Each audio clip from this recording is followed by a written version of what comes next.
This ain't just a channel, this is BBTV. This isn't about last night or what happened after dark. This is about the middle of the day moments where something small turns nuclear before you even finish your coffee. One sentence, one reaction, one emotional spark, and suddenly the whole situation is on fire. Welcome to Freak Out Friday on Ask a Bee, because this one didn't just escalate, it got out of hand real fast. Boss be rising, BBTV's igniting, turn the volume up. Yeah, the whole world's invited, from the gravel road to the neon dream. She built an empire out of broken wings. Boss be rising, sky ain't even the ceiling. When she hits go live, everybody feels it.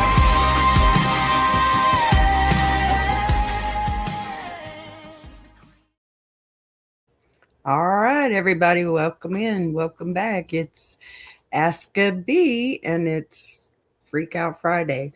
Welcome in. Please come on in, get settled. If you're here live right now, I'm really glad you showed up, okay? Today is, let me just get into this, because I'm going to be straight with you from this jump. I am running on fumes this morning. Afternoon, whatever it is, not in a dramatic way, okay, not in a meltdown way, just one of those weeks where the sleep stacked up wrong, your brain just feels a little foggy, and you go, okay, today is not that day. And you know, I'm not trying to be, pretend I'm superhuman. So listen, this is still a show. I had a story that popped up that absolutely deserves some attention, and even though it's a shorter one, and honestly, those are sometimes the ones that spark the best conversations. So we're going to do the one freak out story, okay? Tight, small one, focused, straight to the point. And then, and I didn't even grab comments on this one because I'll be honest with you, they were stupid. So because I know myself, I said, you know what, instead of forcing a whole new Bee Ninja build when my brain is clearly filing a complaint with HR, I went ahead and I loaded up the 5 full Bee Ninja episodes into the scenes, which means after the story, which like I said was short, we are rolling Bee Ninja one by one, 5 total episodes, about 20 minutes worth, okay? And y'all seem to like it before, so tomorrow night is We Be Jammin', and that's usually when I do Jukebox Journey, but we don't do that because that would overlap, and I don't want to do that. That's rude, especially to a teammate, right? So what's happening instead is we are doing We Be Jammin' tomorrow night. We have a new host, and I do believe I'm lucky enough to get to be part of it. It's always me part of it, but I get to be on stage with a very, very cool person. I mean, listen, I'm going to talk about the Heavy Hitters band real quick for a minute, because ever since I started this, there has been a small handful of musicians on here that I have just kind of clung to, you know. And yes, most of them came through the Iron Sharpening Iron universe, but the Heavy Hitters band, okay, number one, obvious bias here because, you know, this is Big Jack's son's band, right? But when you hear the music, I mean, come on, I could dance to the same track probably 24 hours if I really tried. No, I'm too old for that, but I'd listen to it. Yeah. I mean, the song, I believe it's called Email or something. I'm sorry. I'm terrible at that. I don't do good with names. And I told you already, I'm in a brain fog today. But the thing about this song is it is so true. And y'all need to get to it. I am not telling you this because of any other reason that it's a good damn song. Okay. And you know me and my music now, and I'm a rock person, but this one, it just puts all the funk and it's got a little bit of rock to it. It's got everything to it. And it's just one of those you can really get into. So We Be Jammin' tomorrow night, 8 p.m. Not Jukebox Journey this week. This is the one and only Saturday that we do not do Jukebox Journey, and that's because we have too much fun with BB Jam. So, y'all be there tomorrow night, 8 p.m. I will be there. I'm always there, whether I'm backstage or on the stage, which is another privilege, let me tell you. So, that all being said, we're going to go ahead and, pardon me, I'm going to run the 5 episodes after we talk about this one letter. If y'all want to stick around, you can. I know that some of you may not like it. Maybe you do. Maybe you haven't seen that you're in it. But y'all stick around for me, okay? So let's see. Honestly, to tell you the truth, today was just one of those days I couldn't think. I got up and I got so much of this episode ready, but I'm like, I just can't do it today. Do you ever have those days? And that was a freak out for me. Okay. I'm going to put that out there. That was a freak out position for me because I'm like, oh my God, I'm supposed to do this every day. But here's the thing. Since I'm not doing Jukebox Journey tomorrow night, which will be next Saturday night, then I'm not running the watch party tomorrow night for the first 5 episodes, like I talked about when I started this. So today we're going to do one story, short story, but it's one you may even freak out on. And then we're going to run all 5 episodes of Ninja Bee, the Ninja Bible. Okay, here we go. Let me get into this right here. I'll find this one here. Yes, I am like that on my ADHD days, y'all. I talk to myself. If I start arguing with myself, y'all call somebody. Tell them to send me a White Coke because I'm there. All right. So the first one, we're going to go here. And am I the a-hole for ruining my own? Oh, wait. What is that mess? Hold up. I'm sorry. Hold on. That's not what I'm supposed to be reading, and I'm not quite sure why it's there. Give me 1 second. See, this is why I'm taking a little bit of break because I can't handle it today. I just can't handle it. I'm telling you. I just grabbed the wrong text. Sorry. I should really get rid of the other stuff off of my desktop, right? All right. Am I the a-hole for laughing at my boyfriend's freak out and not telling him I have a prosthetic earlier? Okay, before I even start reading this, I want to say this first and foremost. If you have a prosthetic, I'd like to know about it on the first date. I think that's fair. Y'all tell me what you think. You got to be kidding me. You're calling him your boyfriend. Y'all clearly hadn't done the deed yet either. Okay, let's get into this dang story. I, 22 female, have a prosthetic leg. How do you not notice that? I lost my leg when I was 3 years old in an accident, and honestly, I don't remember a time without the prosthetic. It's just normal to me. Okay. I've been seeing a guy, 25 male, for a couple of months.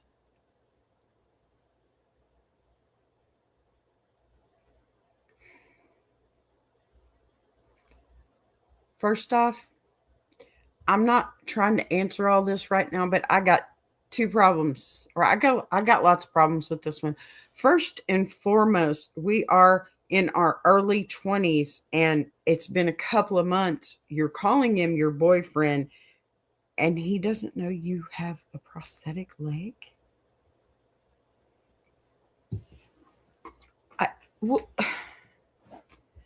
Why is that okay?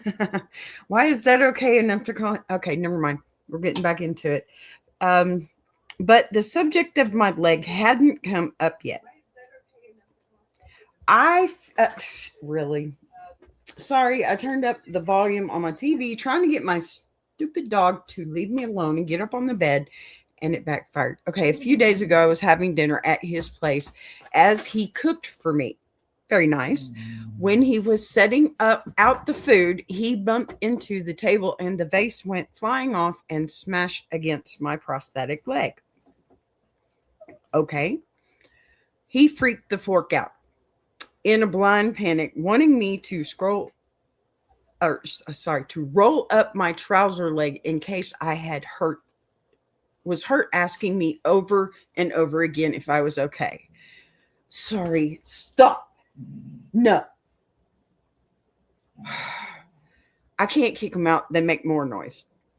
Okay, I admit I was startled and relieved it had been that leg and couldn't help laughing. And I reassured him it was fine over and over again, but he didn't believe me and demanded to see. So to prove it, I removed my prosthetic leg, showing it to him, and explained the situation and how I'd lost my leg when I was little. I then told him it was fine if it was that leg, and I was just relieved it wasn't the other.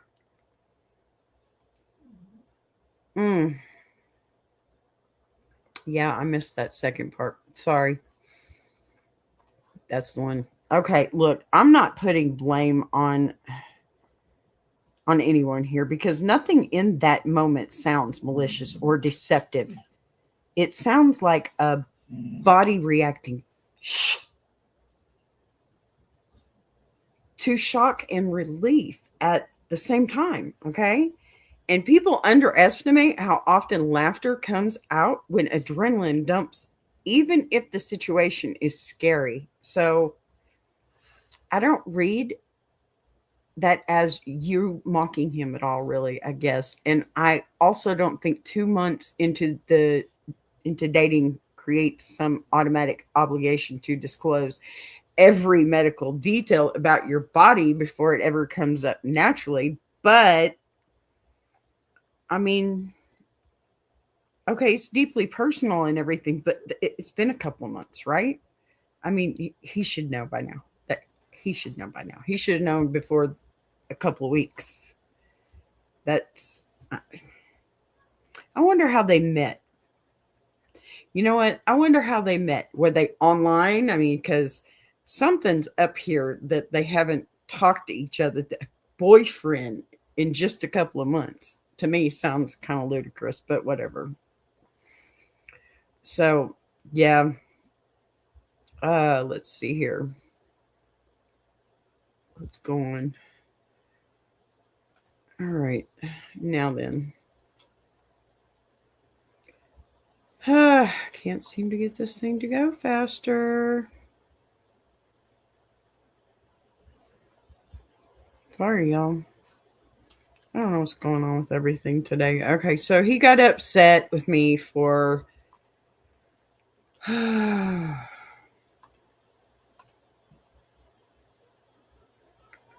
can't get it to go forward. I'm sorry. Y'all, this is why I'm taking time off, because this is just ridiculous. It's not even giving me my stuff here. Of course, now it reaches. Anyway, he got upset with me for laughing clearly, embarrassed by the situation, and was more upset that I hadn't told him about my leg yet. I apologized and explained it's not exactly an easy thing to work into conversation organically. And I'd have for sure given him a heads up before we slept together for the first time. Okay, there's a piece of information. And no one wants to discover that the hard way. Of course not, but he just did. That's kind of the hard way after a few months in, right? He cleaned up the glass and I put my leg back on and we had dinner, though the mood was ruined and he was clearly unhappy with me. Well, I mean, if he likes her, it shouldn't matter, right? Okay. Yeah. So later, I got some texts from him saying he felt really upset that I hadn't told him earlier and how he'd been worried, and I laughed.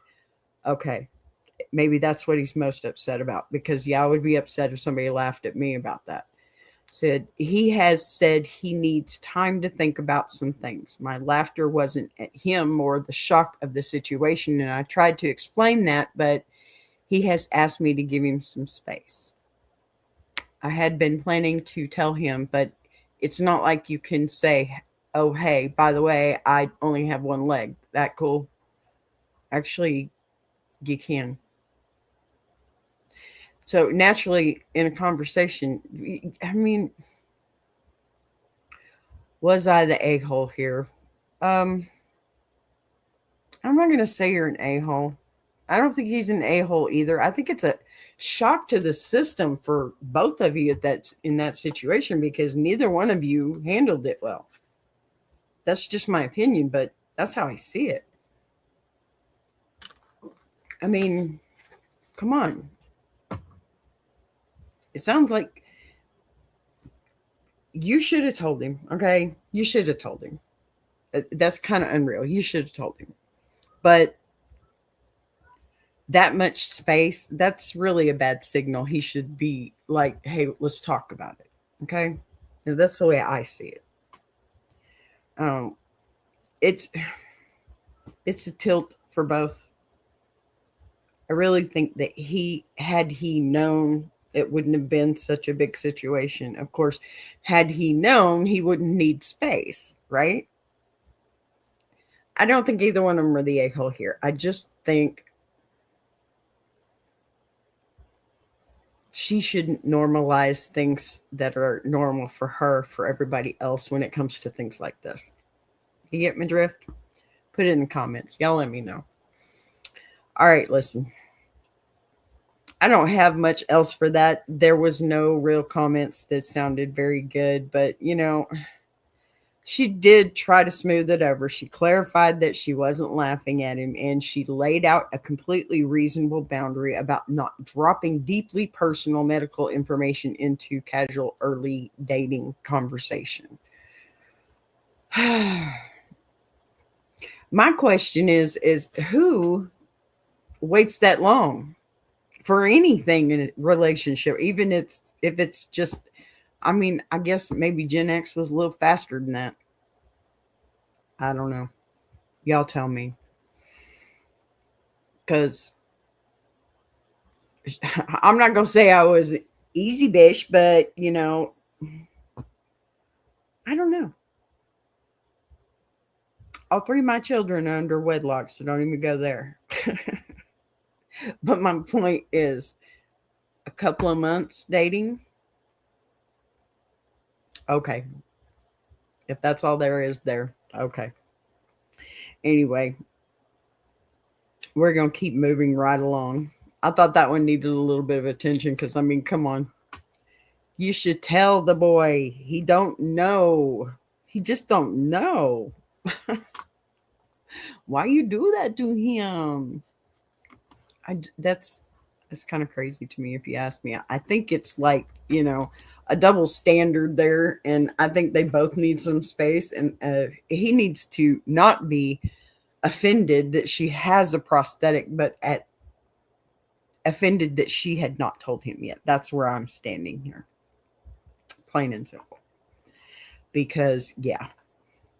At the end of the day, this isn't about a vase or a prosthetic or even the laugh. It's about how two people can handle shock and vulnerability in real time, right? So whether after that moment passes, they can come back together and talk instead of turning it into distance and doubt, right? Because accidents happen, nerves misfire, and nobody owes the entire life story on a deadline. Although, I mean, we're talking about a whole leg here. Number one, I have a brother that he's my brother-in-law that has a prosthetic leg, okay? When he's walking, you can tell. It doesn't matter if it's covered up. It doesn't matter if he's got the same shoe on. You can tell. So how did you not know? And there's not enough context from this one for me because, I mean, where is the leg lost from? Above the knee? Below the knee? Is it your ankle down? I mean, what is it? Not enough context. Anyway. Yeah, I don't know. Healthy relationships are built on communication. You don't start in a without communicating, hey, I have a leg that's missing. I mean, and if he's a good guy, well, then number one, this wouldn't happen. Number two, he would have already have known and been laughing with you, right?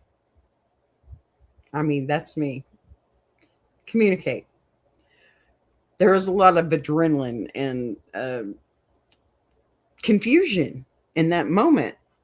Take a breath, go back. If he doesn't come back, well, that's because he didn't know about your leg, and he's probably decided that he doesn't want to be with somebody that has one leg. And that's probably the type of person you don't need to be with. He may be cute, but no. No. Anyway. Okay. We're going to go ahead and get into this. I'm sorry. Y'all forgive me for taking this route today. As you can tell, I'm exhausted. It's not all the work I do here because this is what gives me my vacation moments. It's all the work I do outside of here. And this week's going to be rougher on me because I'm switching day for something. I will be here for the things I'm supposed to be here for. No doubt about that. I am loyal. All right, y'all. We are going to bring these down. And I do believe we're going to start with our trailer song, of course, because I've got to get it in there. I love this song. If I can't hear it every day, I'm just bummed out. So, love you guys.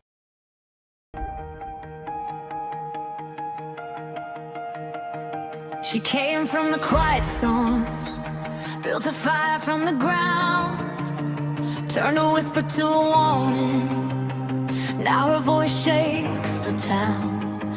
Every setback was a lesson, every doubt became a key, unlocking something bigger.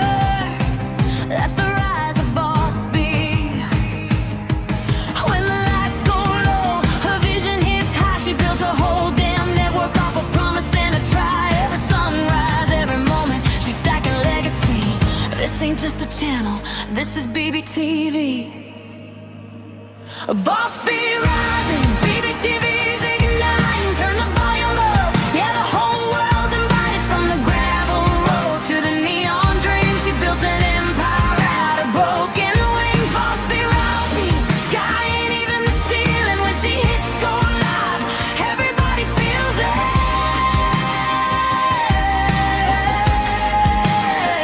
She's the queen of the comeback, the storm in the stream, crafting stories out of heartbeats, making visions out of dreams. Got thunder in the hustle, got a voice that cuts clean. Every mic she touches turns the power unseen.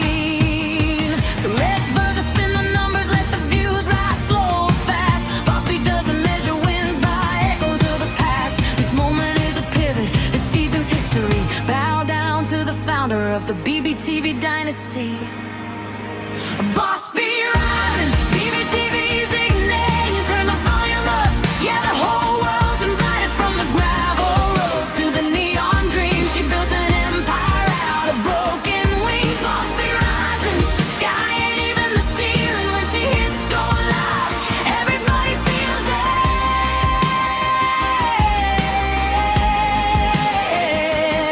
She's got fire in the head, it's got truth in the frame, got a heart that won't retire and a gift you can't name. Every loop, every letter, every dream she sets free, it's a love note to the world sign.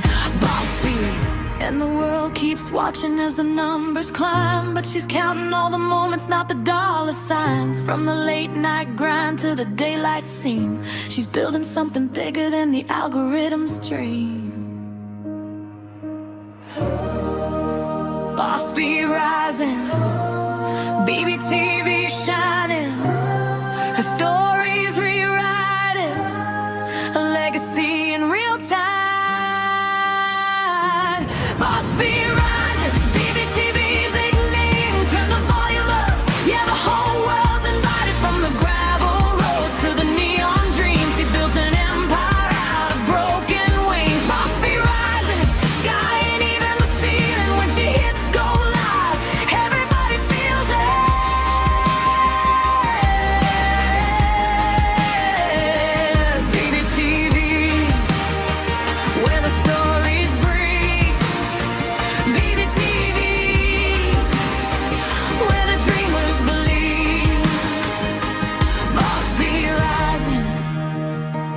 watch her take her place. This is BBTV. This is her grace.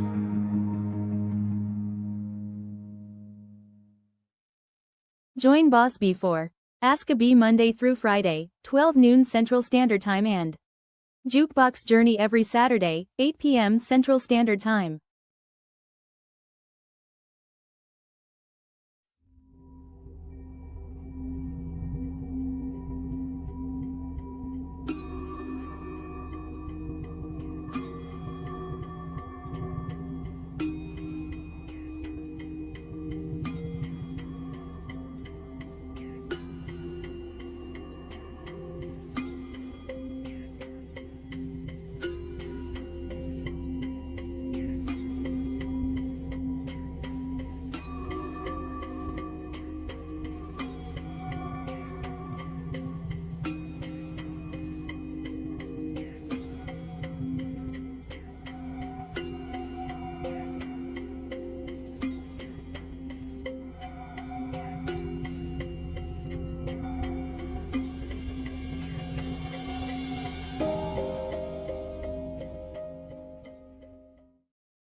The Hive recorded another incident today.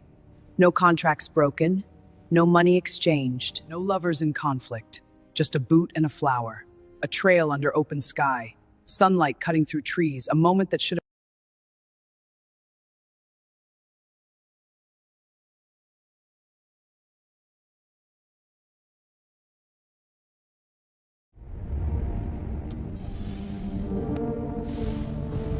Hold everything where it is for a second, because whatever triggered that surge hasn't cooled off yet, and I don't want anyone resetting a single relay until we understand what just leaned on the perimeter. That's fine by me, because when half the grid flickers at once, it usually means somebody wanted to see what would happen if they nudged the wrong wire. I was already pulling the raw logs on the way in, and what bothers me is that the power flow didn't spike outward like a fault would, it drew inward, which only happens when something is pulling on the system instead of stressing it.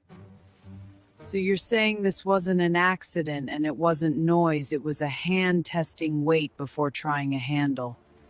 That's exactly how it looks from my end, and every time I saw that pattern in the field, it meant someone was mapping exits instead of kicking doors. We sealed the east relay and 30 seconds later the signal jumped sectors, which means whoever did it wasn't sitting in that relay at all. They were watching how and waiting for the next move. Right, because adaptive systems don't stay anchored to the first access point. Once they realize you're paying attention, they start tracking reaction time, which tells us the Hive is already being surveyed whether we like it or not.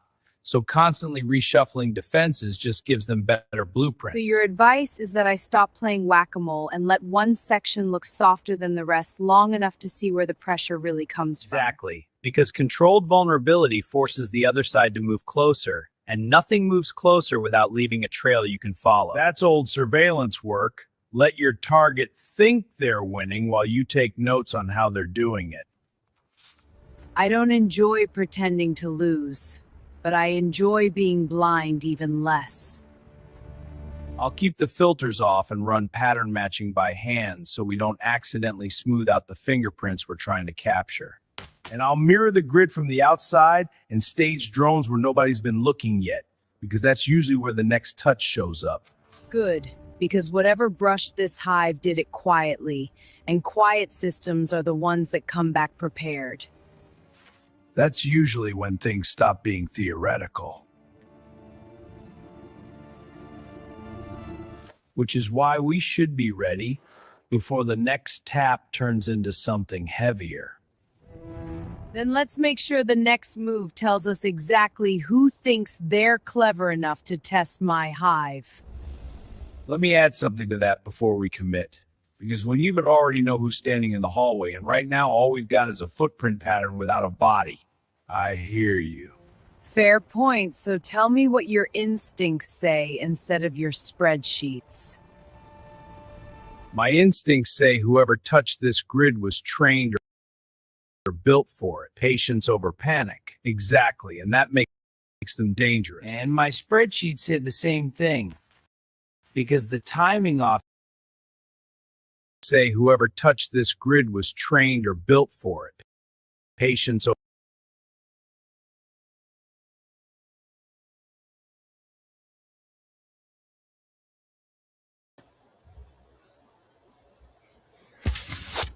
All right, y'all. I don't know what the problem is today.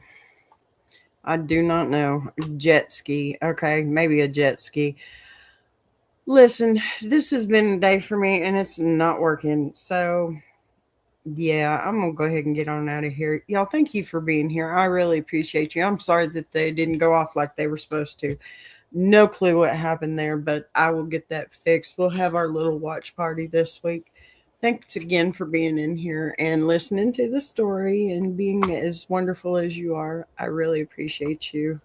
I hope you guys have a good time, good day, and a good weekend. Love to you all. Bye. A boss be rising, baby TV's